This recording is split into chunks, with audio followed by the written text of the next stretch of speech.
Casey Nolan. We talk a lot about it, and tonight we hope to prove it, that you really do drive the conversation on Stay Tuned. A couple of weeks ago, we were talking education, specifically college education, and the conversation on Twitter took on a life of its own with recent college grads asking, is their degree really worth the debt? So tonight's show is a conversation you started. City, and there's a push for more Missourians to have college degrees. At a talent summit in early May, the regional chamber brought together business, community, and academic leaders in an effort to put St. Louis in the top 10 for college graduates by 2025. Governor Jay Nixon recently launched a new ad touting online nonprofit college Western Governors University as a good thing for Missouri. And if we're going to make the jump forward here to embrace education as an economic development value. The idea behind these efforts is that more college graduates means more opportunities, more growth, and ultimately more money. While that may be true, many recent college graduates claim they are drowning in debt with nothing to show for it. Does your major matter? What does it really take to land a job? And how does student loan debt impact us all? Tonight we're asking, what's the true value of a college degree? So stay tuned.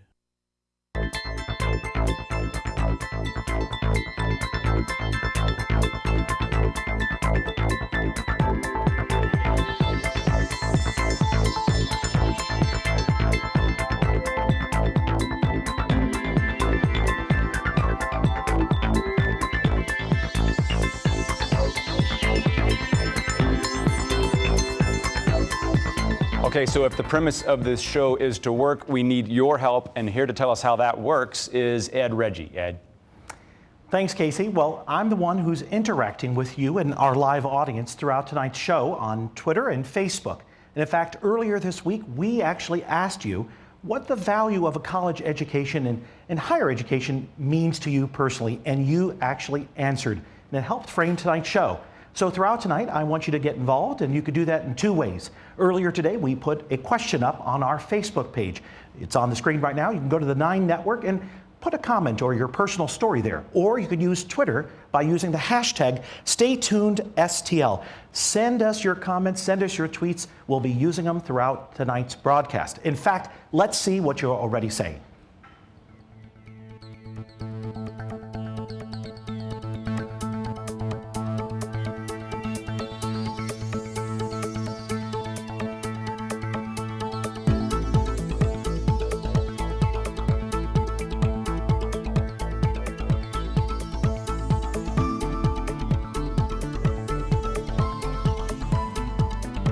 Okay, that's good. It's already working. Thank you. So let's start in the studio tonight with a table of leaders in both education and business.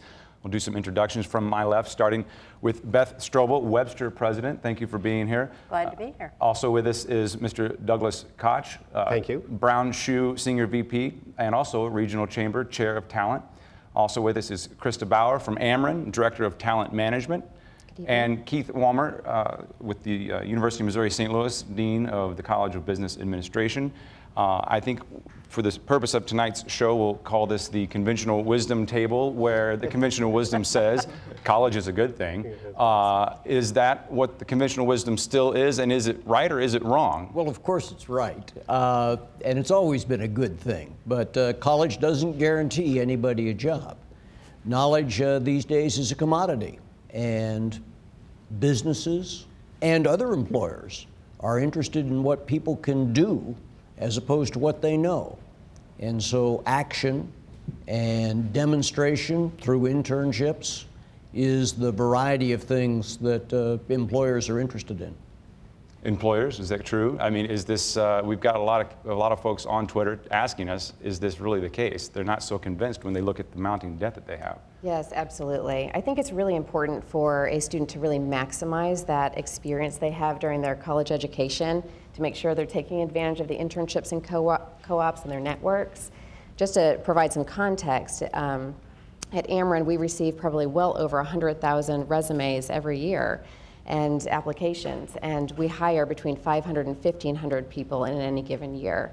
And so sometimes, you know, you're can be a little bit of a needle in a haystack if you haven't taken advantage of those opportunities. So it's really important to make sure you're understanding what kinds of opportunities are available and focusing your academic efforts. And we experience that same statistic at Brown Chew. So not 100,000, but we get 60. And the college degree gets you higher up on the scale of being evaluated to come in and have an opportunity. But again, it's only a couple of hundred jobs that you have for those 60,000 resumes that come through. And it's worth pointing out that a college degree gives you a much greater chance of being employed even in the recession period that we've had. So the April data that just came out show that college grads have a 3.9% unemployment rate. That's versus 7.5 for the general population. And if we looked at people who had not gone to college at all, 3 times higher. Even in the worst of the recession, November 2010, the unemployment rate for college grads was 5.1%. So you clearly outperform the competition with a college degree. The real challenge has been the mounting student debt right now in an economy that's not been as strong as it needs to be. And is it a challenge? Do the students have the skills? Keith, I know you've studied this, the skills gap. Do the students have what employers want? Many of them do, but it's interesting. If you take a look at critical skills in the St. Louis economy, they're often the basics: communication, written and oral communication, critical thinking, ability to work in teams, ability to analyze data, fairly basic kinds of things. Now, most employers are going to list detailed requirements for a job, but what makes folks successful is their ability to work with others and to get things done. What degree is that?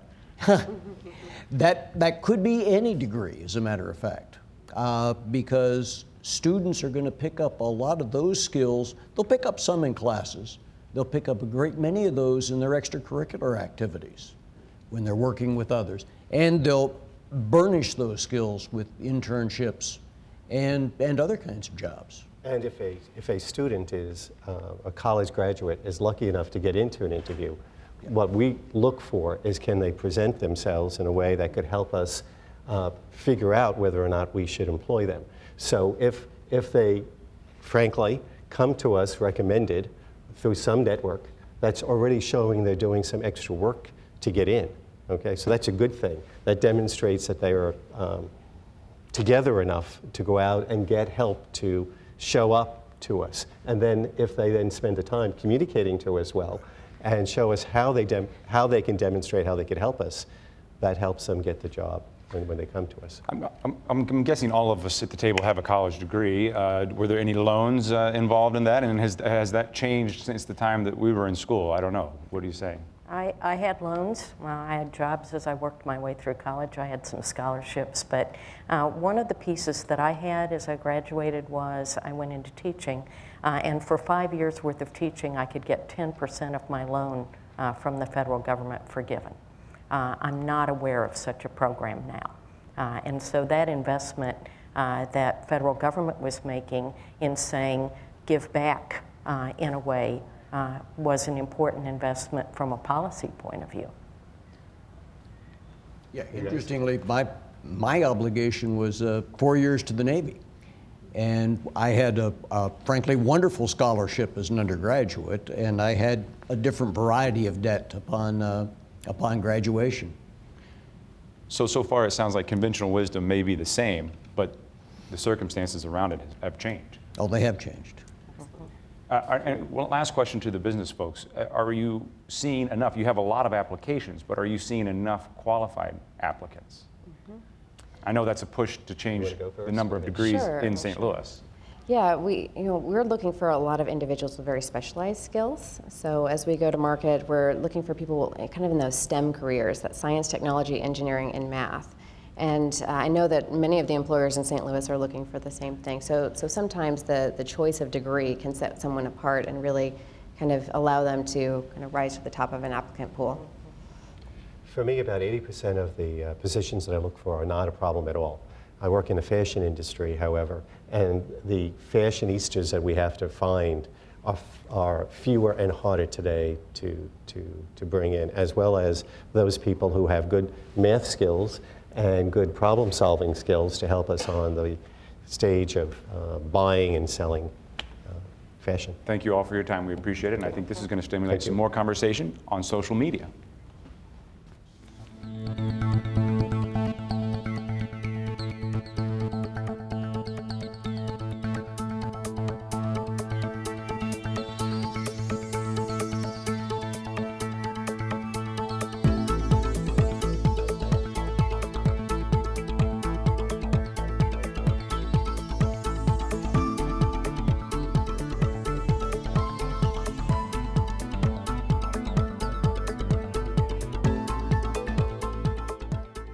All I'm saying is that if there was a family tree, hard work and education would be related, but school would probably be a distant cousin.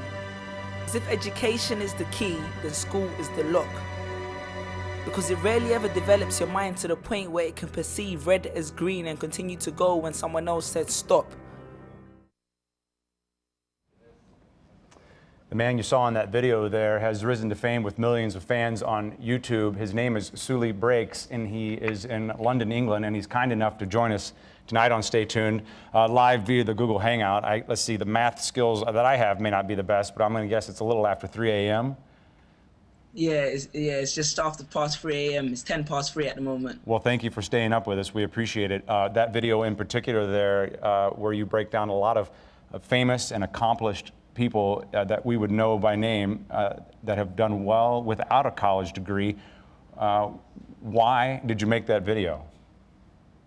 I feel a lot of people are underrepresented in the system. And I mean, that it creates a self-fulfilling prophecy whereby they feel the system is not for them, it doesn't cater for them. So when I made that video, it was just based on my experience. And I was just hoping that people who've had similar experiences would kind of relate to it and, in a sense, empower them to kind of understand that there is potential beyond the constraints of what the school institution says there is. There is more to education than you've been taught. Tell us your background. What has your experience been in the education system? I'm a graduate. I graduated from the University of Sheffield in 2009 with a degree in law. And so when you think of the difference between education and school, is there a difference, and how do you see it? I most definitely believe there's a difference, because I feel education is being able to master a particular craft or subject, or studying it to the extent where you can apply it in life or even apply it to excel. You know what I mean? And school is essentially an institution which is supposed to encompass education, but it doesn't really do that entirely, because it has preconceived notions of what education is and how you can test it. So it does to an extent in some subjects, but not entirely. And some of those themes were in the video that you made, and that video has had a lot of response with people. What are they saying? Why is it so popular? Why has it struck a nerve? I honestly believe people can relate to it because there's an element of truth in it.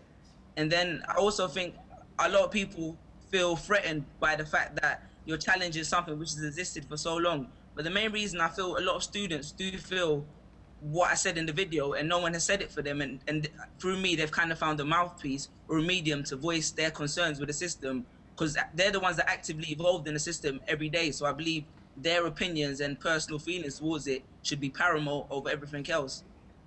Is this a passion that you're sticking with, or you continue to work on this? Will we see more videos? I'm curious as to what you might have on the wall behind you there. No, I mean, essentially, I'm an artist, and I like to speak based on personal experience, and that's just one aspect of my experience. I mean, I've been in education since I was young, so it's formulated a lot of my growth. So it's one of the subjects which I tend to touch on, but I make videos about varying topics from time to time. Well, staying with this topic, you clearly have a passion for it. We see in that video. If we could hand you the magic wand and you could reform education, what would you suggest? One thing I'd like to highlight first is, I mean, what people always say, they want to change education, and in theory, it sounds nice, innit? But practically, I'm totally understand that it would be difficult. But that's why when I do my videos, I focus on empowerment and more about changing people's attitudes toward education.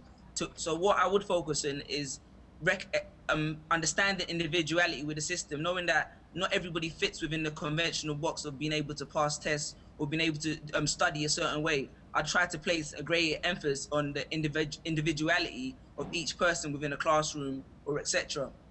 Were you surprised by the response to that video? Yeah, I mean, no one, I mean, 2 million views, 3 million views is overwhelming. I was, the most surprising, I knew a lot of people where I'm from could relate to it. I think the most surprising factor was the fact that people from varying parts of the world, Shanghai, Australia, were going through the same experience. So that's something that I didn't really expect, but I definitely knew people in the United Kingdom could relate to what I was saying. You also talk about the difference, we talked about the difference between school and education. You also bring up the difference between job and career. Tell us what you mean by that. Oh, in my personal opinion of having worked in numerous jobs, I feel like a career is something that you find satisfying. I mean, you have a drive to excel in it, or you want to help someone, or you want to benefit in it. Whereas a job, I feel the incentive is purely financial. There's a mundane routine. You go in there purely just for the monetary gain, as opposed to actually some kind of gratification what you're doing, or actually trying to change or innovate within that particular job you are in. So you're not advocating that folks steer away from college. You yourself went to university. I'm guessing that that's not your position. No, most definitely not. I'm not advocating that people, because there's definitely subjects like vocational subjects whereby medicine, etc., whereby you need to be in the subjects, the way they're taught, they cater for the profession. But then again, there's a lot of subjects we don't cater entirely for the profession, and there's a lot of people who may have the skill set to excel in that job, but because the system is structured a certain way, they wouldn't be recognized within the educational system. Sully Breaks, thanks for your time. Thanks for staying up late, and we'll link to your video on our website as well, in case folks haven't seen it. We appreciate your time, and let's go back to social media and see what people are saying on social media. Take care. Thanks, Sully. Bye.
Okay, we're coming back into the studio now to talk with Alan Bird, the Dean of Enrollment Services at the University of Missouri, St. Louis.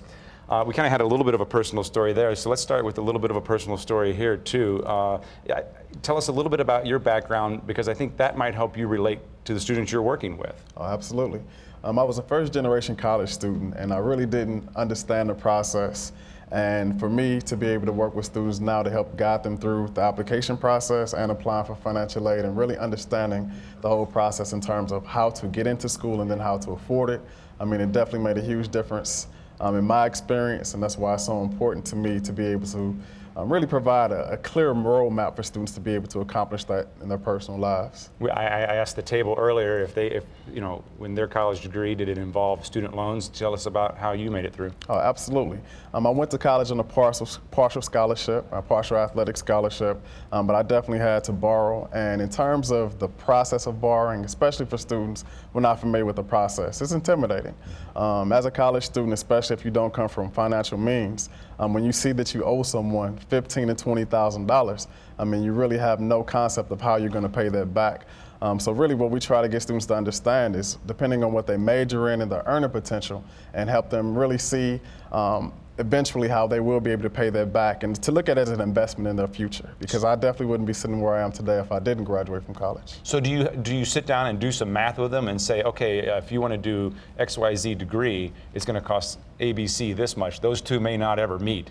Do you have to have those hard conversations? Absolutely, and I think most colleges and universities are starting to realize that we need to have that conversation because right now students are borrowing a lot more than they have in the past, and a lot of the majors and the career options that they choose don't necessarily have the earning potential and the starting salary to pay some of that loan debt back. Has it changed since you went through school? Oh, absolutely. And how? Well, the rising price tag has really changed student behavior. I mean, now we see students are taking less hours because they have to work more, which means they're taking longer to graduate and they're borrowing more money to earn their degree. So, and I'm curious, does the job market play into that too? You know, sometimes folks decide to stay in school because they can't find a job. Yes, we definitely see that at our institution. I mean, we have students who are uncertain about if they're going to get a job, so they're adding a minor or adding a certificate to try to make themselves more marketable for a job. And what about we talked about the kind of the economics of a particular major. Do you talk about those other things as well? I mean, if someone's wanting to get the triple minor and whatever. Absolutely, like Daniel Warmer mentioned, a college degree alone will not get you a job. So we try to make sure that they also get that practical experience, that they build their soft skills as a part of the process. So important today to get an internship. I mean, a degree is great, but you have to have practical experience in your field, and you have to have some experience in that career field before you can actually go out there and compete in the market. Is the purpose of college to find a job? I think it's one of the purposes. I mean, for the most part, when we survey students every year, the main reasons they choose to attend our institution are to get a better job and to earn more money. There are many other benefits to attending college, but those are usually the main two that people cite when they make a decision. What about, let's go back to your personal story. What did you feel like you got out of college? Well, I mean, it was so much. I mean, everything from learning cultural talents and sensitivity, personal responsibility, being able to grow into adulthood. I mean, you have to wake up on your own. You have to go to class. No one's holding your hand. I mean, it's a time where you really get your independence and figure out who you are and what you want to be in your life. So it's an important time. And honestly, it's an experience that you can't really duplicate anywhere else. So can you succeed without going through college? I believe so. I mean, because again, success is defined in different ways. However, in terms of the job market, having a college degree gives you many more options and definitely greater earning potential.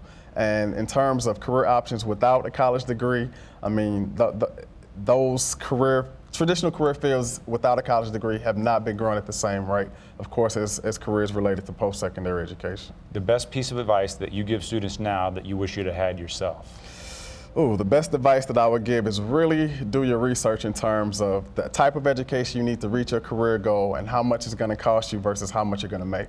Alan Bird, University of Missouri St. Louis, thanks for your time. We appreciate it. Thanks for having me. All right, let's go back to social media.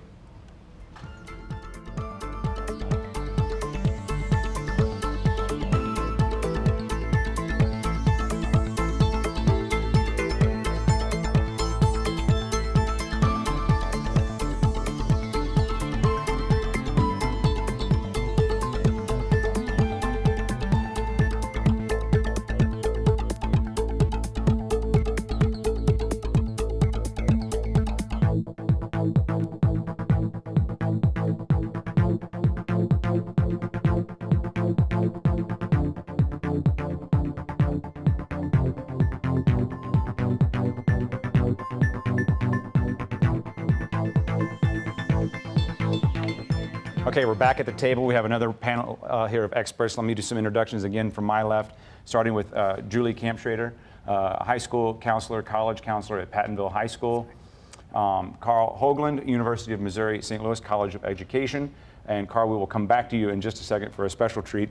Also with us is Faith Sandler, who's been on the program before, so we thank you for coming back, with the Scholarship Foundation of St. Louis, and Mr. Brian Lawrence, SLU Career Development Specialist. And I said we would come back to Carl because Carl's students did a documentary involving what we were just talking about, student debt, and I believe we can take a look at that, just a little snippet of that right now to set off this conversation.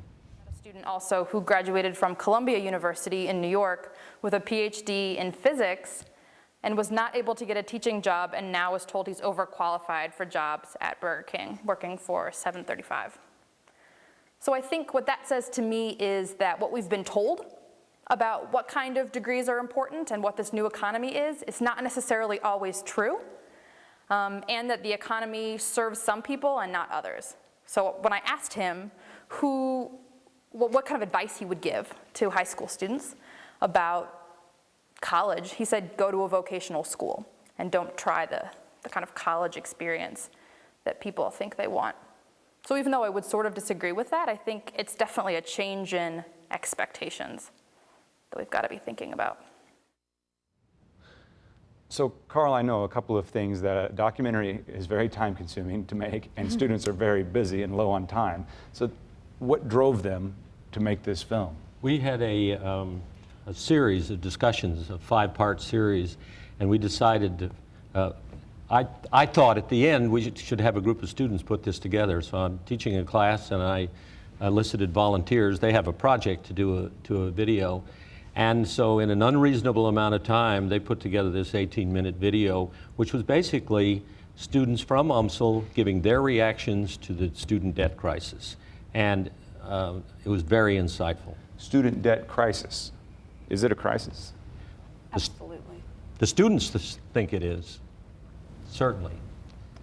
In the United States, we're $1 trillion in student loan debt, which is more than car loans, which is more than credit card loans. So absolutely, $1 trillion is just simply too much for the economy to hold. And go ahead, Brian. I don't think students really understand the gravity of what they're actually doing sometimes in getting student loans. And I think it's a out of sight, out of mind type of thing. If I can get the student loan to get into this prestigious university, I don't have to worry about that until 4 years. But I can guarantee you 6 months after graduation, they're going to have some stressful problems. I think times have really changed, and so maybe 30 years ago, the prestigious degree from a university and the kind of debt that would have been extended to you did get you a job, did get you somewhere. Times have changed. It's more expensive, it's more dangerous now. Colleges and universities are willing to extend debt that is far beyond reasonable for individuals to undertake. And so while we can hold students responsible for being smarter consumers, we also need to hold institutions responsible for giving students the information they need to make better decisions. That sounds awfully familiar to another sector of our economy that recently. Exactly. And I think that's the fear we've faced in this country, is that we could get to a similar situation as we encountered with the housing crisis, the mortgage crisis. One of the students that was interviewed on the documentary had a debt of $150,000. He was in his final years of his doctorate, but he was going to be a university professor, and you figure that out. He's going to start as a university professor in social sciences somewhere in the $50,000 to $60,000 range with a $150,000 debt. He's got 2 children. He wants to have a home, et cetera, et cetera. When will he ever pay that back? Right. So are they just not doing good research? I mean, I know a lot of people don't pay full price when they go to school. Sure, most people don't pay full price, to be honest. But $160,000, I don't even know what that will be a month. I can tell you at $50,000 worth of debt at 6.8%, which is a unsubsidized Stafford amount, you're paying $575 a month for 10 years. So what is that student starting out at if they do find employment? And one of the interesting things is a lot of the students said that the debt that they've incurred determines what kind of job that they will get, not the job that they want to do, but what a job that would pay enough money to pay those debts off. So say that again. So you get a degree thinking that's the career you'll go into, but your debt may actually have change that. 3 or 4 students in this documentary made that comment that they what they were going to go into was going to be influenced by the amount of debt they had and the amount of money that they could make so they could pay that debt back. Where we especially see that is professional schools, law school and medical school, where individuals may enter that field with a public service intention and end up going into a specialty field because they have so much debt that they can't go into a public service. I don't think this table is saying stop going to college. No. So what's the answer? If you need a college degree and the debt is a crisis? Definitely, I think students need to do a lot more research in terms of what they want to do and how they and what it pays. The days are gone where it's just the university or your degree. You have to work for your degree. You can't. Your degree is just a piece of paper. You do have to do internships. You do have to make yourself a competitive job candidate so that once you graduate, you can get out there and get a job, and hopefully it can be something along the lines of what you like to do. But if you do a little more research and you dig deeper into what the ceiling for your job is as compared to what you're borrowing, those are numbers you can actually find out on lots of different websites. I think the prediction is that by 2020, 2/3 of the jobs in the state of Missouri are going to require a post-secondary degree or certificate. So I don't think any of us would argue that we should toss out the idea of post-secondary education. But students need to be smarter consumers, students and families. Institutions need to be better at explaining and informing those consumers. And I think we as a country have to invest again in the opportunities that people need to be successful in post-secondary education. We've shifted it to debt over the last 30 years, and we expect people to bear a burden that has become way too heavy. Thank you all for your time. We're going to have to leave it there for now because we have a personal story from a student that we would like to share. My name is Jocelyn Williams. I'm 23 years old. I am a senior at Webster University studying interactive digital media.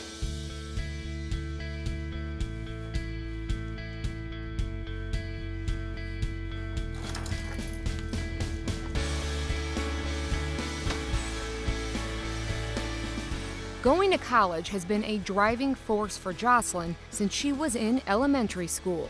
It's always been like, you have to go to college, you need to graduate from college. Like, you know, your parents expect you to go to college and get a degree, but then it's in myself, like, I want more for myself. So that's why I want to go to college and get my degree. When Jocelyn was a freshman, she thought the only thing she'd stress about in college was all-nighters and getting good grades. After all, she was financially set.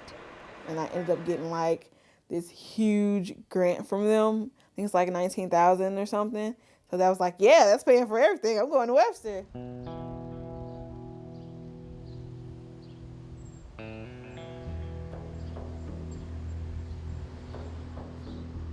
But after Jocelyn's freshman year, the grant that was making college possible for her was no longer available.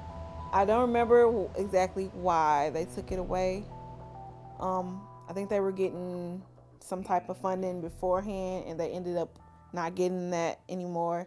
So it took that huge grant away, which ever since then I've been having kind of problems with financial aid. Jocelyn is just one of millions of Americans struggling to cover the cost of their college tuition. In the United States today, of the 20 million Americans that attend college every year, close to 12 million, or 60% of them, borrow annually to help cover costs. There are approximately 37 million student loan borrowers with outstanding student loans, and there's $902 billion in total outstanding student loan debt.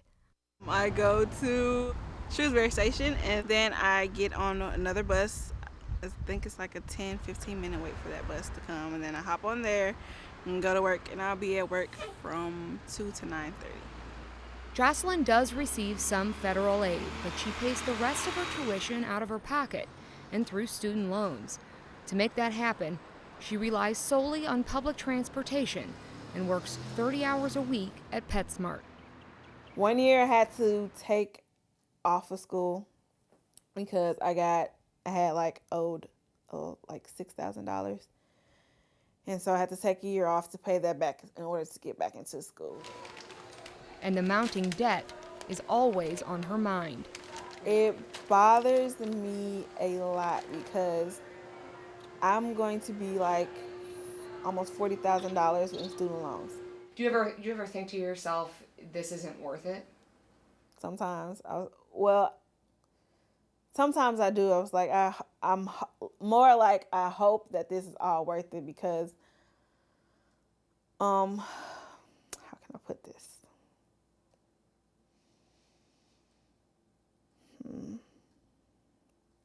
I've been through so much, not only financially, but like, it's gonna make me cry, like emotionally, just having to try to keep pushing myself to keep going and not to quit, and like when I'm tired to just keep working.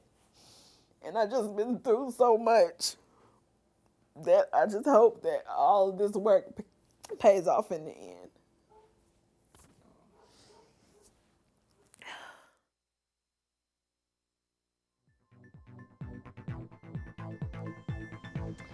Thanks to Anne Marie Berger. Clearly more than a financial cost to tonight's topic. We should also say thank you to you because we are trending on Twitter, so we appreciate your voice in tonight's show. Let's go back to the Google Hangout for Mark Kantrowitz, the publisher of Advisors Network and author and nationally recognized expert on student financial aid. And Mark, coming out of that emotional interview and then also something we heard at the table before, it seems student loans have changed over the years. I think we heard 6.8% on a student loan. A lot of people are doing a lot better on their home loans. Well, the home loans are variable rates often, and home equity line of credit is a variable interest rate, and we're comparing the 6.8% as a fixed rate. If you fast forward a few years, when the Federal Reserve stopped suppressing interest rate changes, that home equity line of credit may be 6 percentage points higher than it is today. So even though it doesn't seem like it, the Stafford loan interest rate of 6.8% is a pretty good deal. I believe there was some news today, and I'm sorry to spring this on you, but we just saw before the show tonight that there is an effort in the U.S. Senate to perhaps tie student loan rates to bank rates to try to get them to come down. Real quickly, do you like that idea? Well, the problem with the proposal in the Senate and also the president's similar proposal is the interest rates are not capped. So it may initially have a lower interest rate, but a few years from now, students may be paying double-digit interest rates. The versions that were recently introduced in the House by both the Republicans and the Democrats, slightly different proposals, both involve a cap on the interest rate. Okay, but so it would be possible to have a plus loan at the double digits, even with one of those caps. we heard the word crisis earlier tonight. Can you give us your perspective? Do you agree with that word, and why? Well, most students are able to graduate with a reasonable amount of debt, and so long as your total student loan debt at graduation is less than your annual starting salary, you'll be able to pay back your student loans in 10 years or less. The average debt at graduation for a bachelor's degree wasn't six-figure debt like that example given, but rather $27,000 last year. The average starting salary for a bachelor's degree is, depending on which data source you use, $35,000 or $45,000. But those are averages. I mean, some students borrow more and earn less.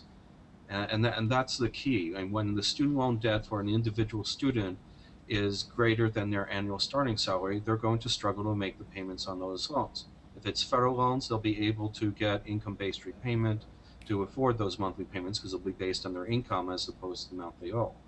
But private student loans, you don't have that option. Now, 3% of all borrowers are in income-based repayment or variation. So that suggests that this isn't a widespread problem. On the other hand, my calculations suggest that maybe 3 times as many students, about 10% of students, could benefit from an income-based repayment plan. Have things changed? We've kind of heard anecdotally here tonight that this landscape of student loan debt has changed over the last 10, 20, maybe 30 years. What do you say? Well, it goes back further than that. It goes back 4 decades. Federal and state governments have been cutting their support of post-secondary education on a per-student constant dollar basis. Despite all the rhetoric about the total dollar amount, the per-student figures have been going down, causing a decline in college affordability. Family incomes over the last decade haven't increased.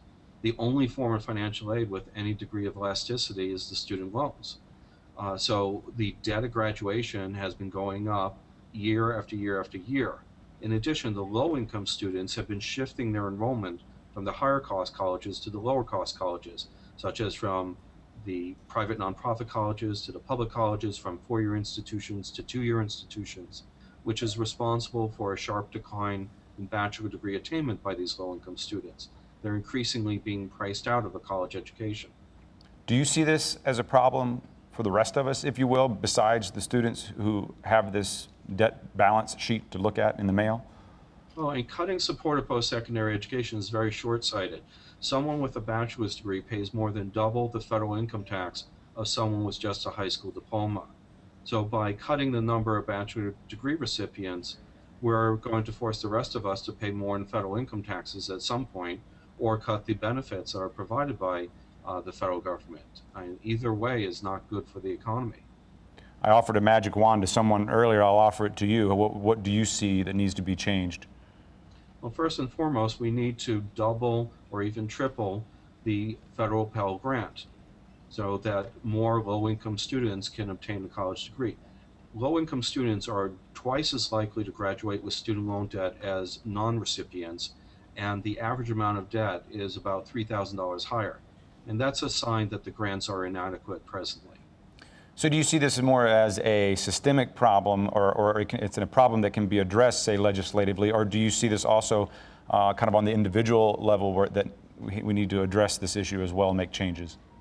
Well, in many cases, and half of college students are traditional students straight out of high school.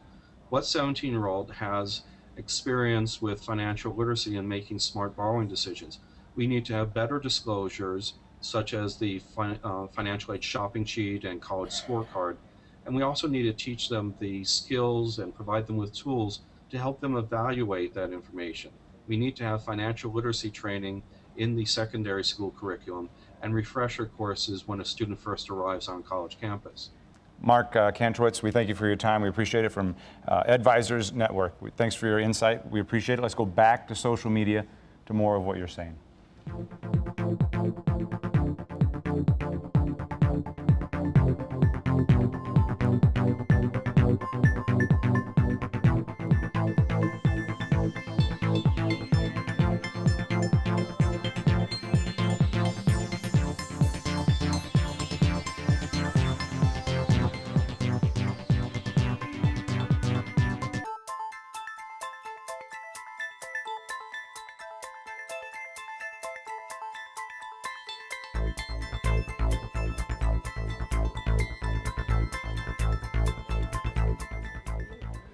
Okay, you caught us in the middle of a conversation, so we'll do our best to bring you in. Now, this is our community table. Chris LeBeau, Amy Dunzander, Barrett Taylor, and Sarah Thompson. Thank you all for being here. What are you guys have been in the back of the audience? Tell me what you're talking about. There seems to be a lot of discussion on how valuable college is depending on what industry you think you're going to get into. And it's hard, I think it's hard to think about that when you're 18, 19, 20, but the unemployment rates really bear out that if you're a government worker versus in the health and services industry versus if you're in construction and agriculture, those unemployment rates are really disparate. So it seems hard for students at that age to think that far ahead, but I think we need to do a better job educating them on what their choices might be and how much debt they need to go into. Well, it's interesting. I was thinking while the whole show was going on, and I remember when I got out of graduate school going for an interview and getting hired and thinking, oh, I have a graduate degree, and that means I'm going to start at this. And it was this like huge reality check, you know. And I think like when I look at now working and 10 years kind of into my career, I would say to any college student or anyone thinking about it, if you can really sort of narrow in and think about what profession you want to go into, talk to people, because I've met in like the creative industry and PR and marketing and stuff so many people, one, without degrees, or two, who maybe didn't go to the top colleges, but they have their network is so wide and they've just managed to make their way through, and it didn't equate to maybe what I was always taught growing up in terms of your traditional education. So I mean, from everything that we've talked about today, I really do think we do need to do a better job with young people. And I look back at myself when I was 18, 19 and saying, what do you think you want to get into? Talk to people in that industry, find out, is it worth it? And not so much the college degree, but how to take advantage of internships and make the most of it. Yeah, it seems to me that career paths are just certain for some degree, are more certain for some degrees, and for some they are much more nebulous. And that's a problem to get an 18, 19, 20-year-old to think about more than just going to class, getting good grades and going out on the weekend and seeing their friends. The other things that pull them and distract them from thinking about 3 and 4 years down the road. So especially for degrees that have less certain career paths, I really feel like academic advising would have been valuable for me, and I imagine there's a lot of other kids that need to be pushed and prodded a little bit more to think about where they're going with these kinds of things. What were you thinking about at 18? Well, I don't know. As it pertains to tonight's show. So, I don't know. I mean, ever since he switched to the T-shirt and the blazer. Thank you. The thing about student loans really stood out to me because I was telling everybody at the table, like I literally pay off my student loans tomorrow. Wow. Well, timely. It blew my mind when I graduated, and 6 months later I get that bill in the mail and they say, okay, well, you owe us $350 a month for the next 15 years. And I went and broke it down and calculated, and I was like, well, out of that $300, $250 is going to interest, and only $50 is going to principal. I was like, I can't do this. Yeah. So I think really I think schools and parents really need to do a better job of talking about, I guess, financial education, telling your kids, well, before you sign this loan, will you be able to pay it off with whatever profession you're going into? So. Do you think that's a surprise to most graduates, getting that bill in the mail? I mean, I can't imagine the albatross that is maybe not having the job you thought you would, and then having to pay these college loans back for years, decades, maybe. Yeah, and interestingly though, we were saying this on social media, I've been really surprised since moving back to St. Louis and working, how many entrepreneurs, and you could probably speak on this, I've met people more entrepreneurial who don't necessarily have a college degree or didn't finish, but they're doing amazingly successful. And the reason I bring that up is I think you also have to think about in life in general, what is your goal? If money, and if you are driven by wealth and things, greed, all these really bad things. Wow. But no, I'm serious. That's your opinion. No, but seriously, I think if you have to think about the career versus a job, if you want to have an enlightened experience, I loved my college experience. I was a history major, anthro was my minor. I wouldn't trade it for the world. I was close with my professors. I loved it. Did it have any influence on, Not to be flippant, I mean, not everyone has the luxury, though, to think about an enlightened experience. It's not greed, it's very practical. But I'm still paying for that, is the point I want to make. But I do think you have to think about what you're driven by. If you're solely driven by sort of money or wealth or whatever, you need to look at careers that are going to be lucrative to that. If you are willing to eat it up and kind of say, I want this experience, but I'm going to pay for it, and I'm going to go and study philosophy, and I'm okay with the fact that I might not have a job and I might have to wait tables, even though I have a PhD, then go for it. But I think there has to be, I just don't think we have that sort of dialogue in terms of what it really looks like. There's a lot of confusion around it. I'd say to that point, though, I mean, Barrett and I were talking about back there that right now you have colleges like, well, any of them, Mizzou, WashU, whatever you want to talk about. If you look at these campuses, they're grandiose, they're huge, and they're beautiful. But think about what percentage of that college dollar you're putting in is going to maintaining infrastructure, air conditioning, and all these things, as opposed to into educating students. And that's part of what's helping drive costs up to get a philosophy degree versus an engineering degree. Are you referencing the lazy river at the rec center that Mizzou installed post my Mizzou time? It seemed a little over the top, but I'm sure some would tell you that's what it takes to compete for students. And they're great on brochures, and it's not that it doesn't enhance the experience that kids have, but that's also what is driving up educational costs, is massive amounts of overhead that schools have. But that's what attracts those kids to go to those schools. Agreed. A kid's not going to go to a school that looks broken down. They want to go to school like WashU, where you're driving down Skinker and it's got these big, pink, beautiful brick buildings on the side of the road, and no one wants to go to a school that looks ugly. I think that's an important part of the conversation, though. If we say yes, a college degree is important, does it have to be a $50,000 a year college degree, or can it be something less than that for the same experience of learning how to learn, developing your character, learning to work as a team, having that drive that some of our panelists talked about coming out of school? What's the worth of that? Can you get that at a place that doesn't have a lazy river at their rec center? But maybe that ties in your comment about what does that debt look like when you graduate with that $50,000 versus $12,000 a year. Maybe that's where some of that rubber meets the road. If I'd rather go to a school that teaches me how to think.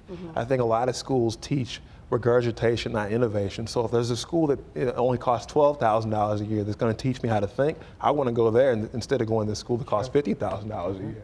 Yeah, and I think there's also the social capital of what it means to have certain names behind you. I mean, let's not lie. If I walk into you and I say, yeah, and I went to an Ivy League school, that's going to make you, depending on who you are, how you look, how you present yourself, be treated differently than someone who says, I went to such and such. And so, again, these are all factors as to why people are driven to make the choices that they are in terms of their education and their profession. But remember, it's about, at some point in time, it becomes about, can you apply that knowledge? I know people who go to Ivy League schools and went to some of the best schools who I wouldn't hire to flush a toilet. Well, I think it's by time you flushed your own. All right, on that note, we've heard you on social media. We actually went out into the community with a camera earlier this week. Let's hear what you had to say. I have 3 grants, 2 scholarships, and 2 student loans that are worth like, I don't know, 20 grand. I'm not necessarily worried about interest rates because I really haven't looked into it much to know what anything is. So I guess I'm just going to kind of wing it afterwards. I always knew college was the right thing to do, and it was necessary in today's world with how competitive it is. With a degree, they'll definitely look at that and be like, oh, well, yeah, we'll hire you because you have a degree. I have no clue how I'm going to pay for my student loans. I mean, if you're goal-oriented and have plans for yourself in life, you're gonna need more than a GED. Like living at my parents' house is not something I would like to do for the rest of my life. And having a career is really important to me because when you just work somewhere and you don't like it, that's just a job. But I would like to pursue a career in which I could like enjoy what I do.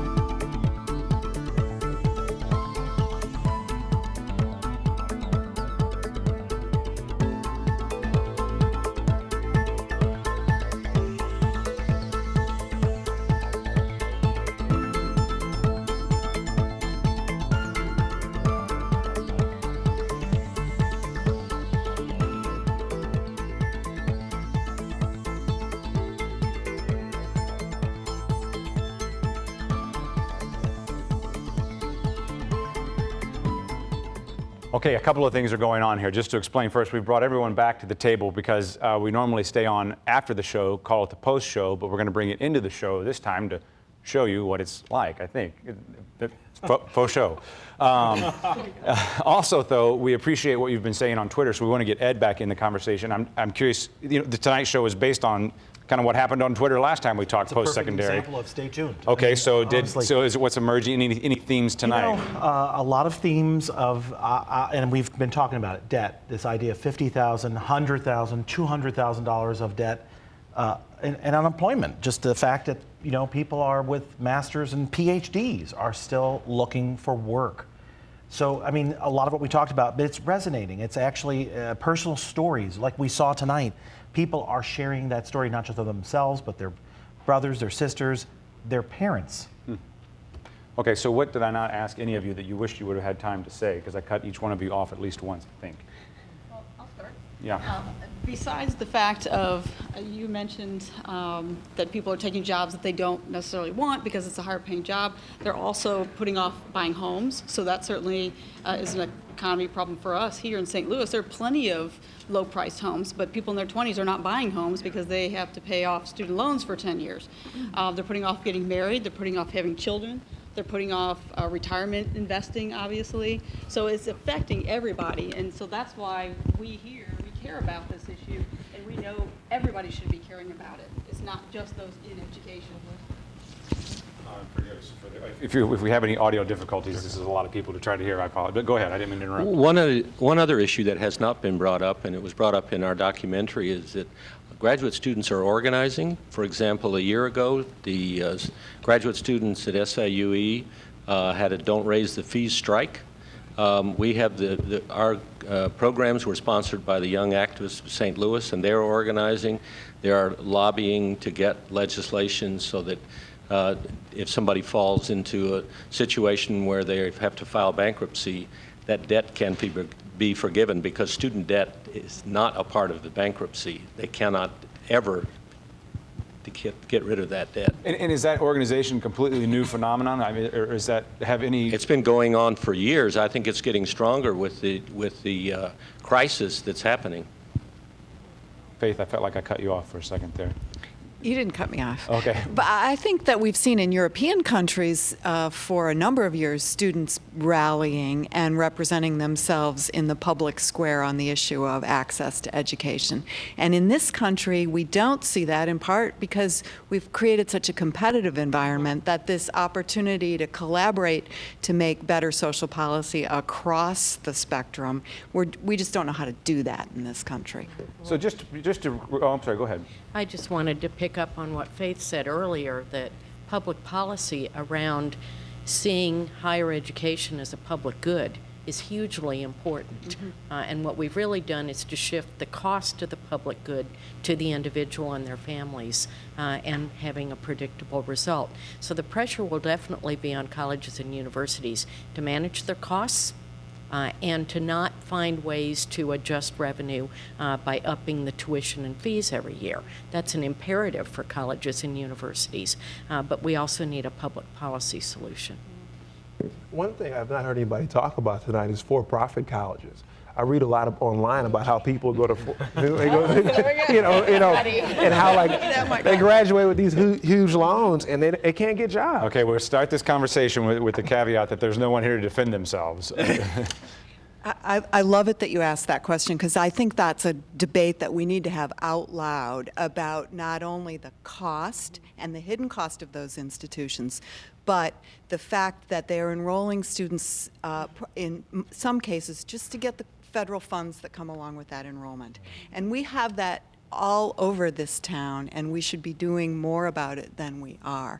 It's affecting a lot of lives, and those are individuals walk into those doors with hope, but without the information, and those institutions are not providing them the information they need. And Okay. it's dangerous. Okay, well, thank you. I'm going to take the mic back from you just to say we'll take a pause. We have to get off the air, but we're staying online. We are staying online. Okay. Stay tuned.9net.org/live. Stay tuned.9net.org/live. That's where you can find us now. We'll be right back online. Thanks for watching.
Okay, we're back online as promised. Something that's been, I keep meaning to bring up throughout the night. The very first tweet that I saw said, it's still who you know, regardless of your degree or even if you even have one. I mean, so. And that was universal. That was a repeating theme throughout the night, that it's not, the degree doesn't get you the job, or it may get you in the career, but it's an internship, it's a personal relationship, it's a volunteer. I mean, maybe that's the trend today, but that was really coming up quite a bit. I think it's, I mean, I've seen stats before and they're failing me right now, but just the number of jobs that aren't even necessarily even posted before they are filled at times, and that's largely because of network. And so I think we all have benefited from network in some way or another, and so depending on how high up the food chain you've climbed at some colleges, your network just spreads further and further I was going to say, across that the starts country. in college, perhaps. Absolutely. And a really great university would help you figure out how to network. I have to say that again because we didn't have your mic there. A really great university would help you figure out how to more effectively network. And I don't know that all of them do. I'm amazed at this. I mean, I moved to St. Louis without a job and had to network hard and had to get good at it. Now I get to kind of do it professionally, which is wonderful, and I love it. But I'm amazed at the college students I meet who don't know what that means and don't know how to start doing it. And they need to do it right away when they're finished at that school. So we need to do a much better job of that. Before I'd like to just qualify that the networking gets you the interview. Okay, it does not get you the job. Right. Okay, so it is the skills that you develop, the ability to think and to present yourself that get you the position that you're looking for. So when we talk about networking, it's more about getting you in the front door. Sure. But I do think in in an especially difficult economy like we're in right now, a lot of times, if you don't have that network, it's your CV and application against 1,000 others, and it is that personal referral that can get you, the qualified applicant, against so many other qualified applicants into that interview in the first place. But I definitely agree with you. You have to win it once you're in the interview. Yeah, and just to agree, just to give you some statistic, on a weekly basis, I get a call from someone that is going to ask me to move up the person they know up to the top of the stack, okay? And that's all I'll ever do, okay? I say I can't guarantee they're going to get a job, but I can make sure that they get an interview and get looked at. Right. Well, I brought my resume, so I'm going to give it to you. Take it. I know to be the last one to call, so mine is the last one moved up. I will say, in a city like St. Louis, I mean, I'm from here, went to school out in California, came back. I mean, I'm not going to lie. I mean, I can pretty much, you name a company, you name an industry, I can tell you someone who got in because it was their mom, their dad, their this or that. It does not disqualify. They've gone to great schools, they're extremely bright, but they had really good connections, you know? And I'm not saying that's everywhere, but in a city like St. Louis, it happens, you know, it does. I have to, that's my disclaimer. I'm not calling anyone out, but I'm just saying, you know, I think it does. I just caught something interesting on Twitter that talked about how a 2-year degree will get you in the door just as much as a 4-year degree will, but as far as promotion opportunities later on, the 4-year degree will always go first. So as we talk about impact on our city and impact on the economy and earning potential over a lifetime and maybe the ability to pay off some of those loans, I think that's an interesting part of the conversation and an important You said maybe, distinction. maybe not. All right, go ahead. Yeah, I think a lot of jobs actually post bachelor's degree as the minimum requirement. Yeah. So I think it depends. I would agree with that. It's bachelor first, okay? Yeah. But the career development, This is actually if from you a get into hiring manager who said that they'll take 2 years, but it's after that so I think that's encouraging for folks that maybe a 4-year degree isn't right for them. Absolutely. They'll still have the potential. Alan, you were something to say there? I think it depends on the discipline. But for us, I mean, we see a lot of working adults who come back to UMSL because they've hit a glass ceiling. Yeah. They worked at a company for 10 plus years and they can't go any further without their bachelor's degree. I'm sorry, I was reading Twitter. What else are you guys talking about?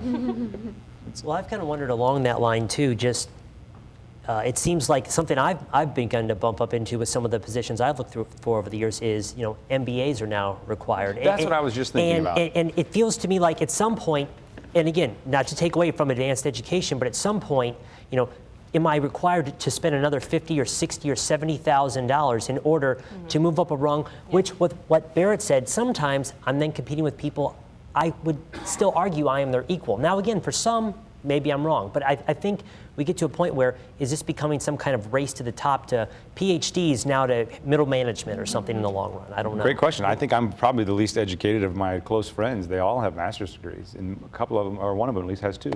Well, and this happened, the stock market crashed in October 2008. So the 2009 grads, the 2010 grads. The issue with that, what happened was everybody's, well, I can't get a job, so I'll go get a master's. And now they have $110,000 worth of debt, not thinking about what it's going to take to pay that back. So, you know, as a high school counselor, I don't always suggest that. You know, When I was job searching, I had people tell me to take my MBA off of my resume because I was too expensive. So I think it is, you don't think about it when you're graduating and say, I'll just stay in school because then I'll be more valuable. You might have priced yourself out of the job market in some cases. When I graduated, I had a friend who was saying, I'm gonna move out to California, I'm gonna go to Pepperdine and get my MBA because it'll make me more marketable. He went out and graduated in the, I guess in the spring of '09, couldn't get a job. The MBA was worthless. So I think it's about really making sure what you do makes sense for what at that point in time in your life. I think about, my son's so young, but I think about already like strategizing and projecting his life, and I'm like, okay, college this and that, but I'm teaching him he is going to learn a skill set that regardless he can fall back on, you know, and that's kind of sadly, it's like you need to learn how to do something, you know, something, whether it's, I just feel, and I know that's really bad, maybe I'm totally turning into a crazy I'm going to give him a copy mom, of this show for therapy about how his life was mapped out. This is, you know, this by is a committee. Right. It might lead off his documentary. Yeah, exactly. Sorry. Sorry. No. Okay, all right, well, on that note, since I can't think of anything else And then to I say, found $5 there. All right, we'll call it a night on the online show. Thanks, everybody. Great job. I appreciate everyone being here. Ed, Thanks. good job. Thanks. Stay tuned.